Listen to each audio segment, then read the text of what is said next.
Continuing, You Can Change the World, The Christopher Approach by James Keller. In Chapter 3, you will learn how to disagree without being disagreeable. You will become more approachable. You will better understand why all people want to be truly loved and not just tolerated. You will emphasize more and more the good side of even the worst of people, and you will recognize as a result the far-reaching significance of Christ's words, love your enemies, do good to them that hate you, and pray for them that persecute and calumniate you. Matthew 5:44.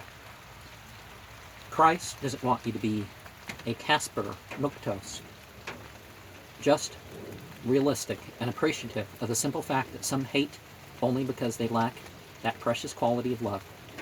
In true solicitude for them, as a Christopher, you can do something positive and constructive by supplying that lack, filling up that void, by sharing your own love.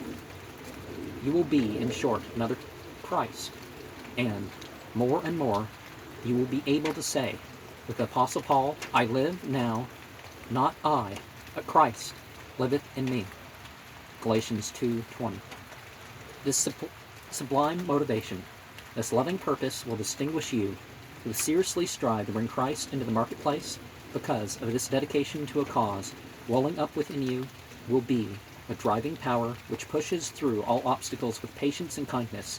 More and more you will be inflamed with the fire which warms but does not burn.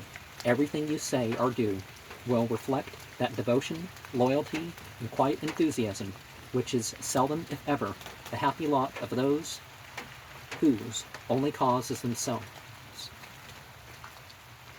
Kind of sounds like descriptions of possession, but they're saying Christ possessed, so yeah.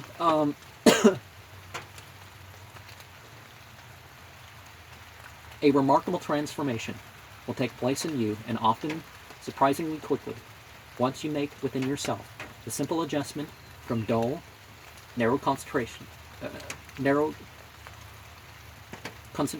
on self, the stimulating, vitalizing interest and concern in the general good of all. From having been unaware of anything beyond your own little, self-contained sphere, you will become a Christopher stepping out into the mainstream of life, into the thick of things. By God's help, you will be forever buoyed up with the knowledge that the world itself is at least a tiny bit the better because you are in it. Where, in the past, your approach to life was one of selfish timidity and fearful caution, you will find yourself charged with Christ's daring, bold yet prudent, launching out, yet never reckless.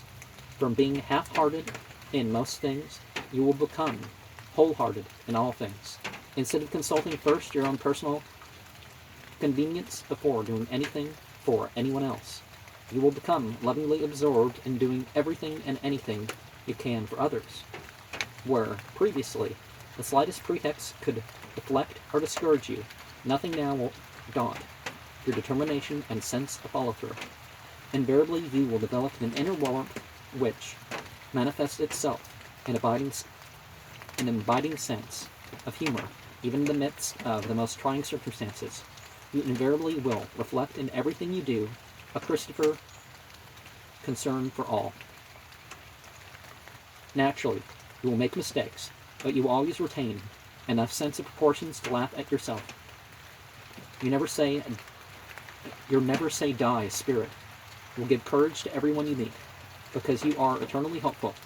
You will often bring new light and new hope into the drab lives of those who have no cause beyond themselves, and who correspondingly have no sparkle either for themselves or for others. And no matter what your limitations are, your noble purpose and your deep and satisfying conviction that by God's grace you can be an instrument in bringing Him to men and men to Him will develop in you an ever-increasing imagination and enterprise which constantly leads you on to new and greater heights. To this healthy, divine discontent will increase within you a growing resourcefulness and alertness, a keenness of observation and a capacity for work which might have lain dormant and undeveloped if the greater cause had not lifted you out of all the depressing smallness and self-torture of concentrating only on self, more literally than anyone else, you will experience the real joy of living. Life itself will take on a new and exhilarating meaning. You will have the fun and thrill of knowing that, in however small a measure, you are building, not destroying, spreading love, not hate, light, not darkness. You will be fulfilling, in the most literal sense, and to the fullest measure possible, the purpose for which you were created, to love God above all things and your neighbor as yourself. And one of the things that we run into is we need to protect our reputation. So, yes, if people speak bad about you, yeah, you can say something to defend yourself. Just do it tactfully.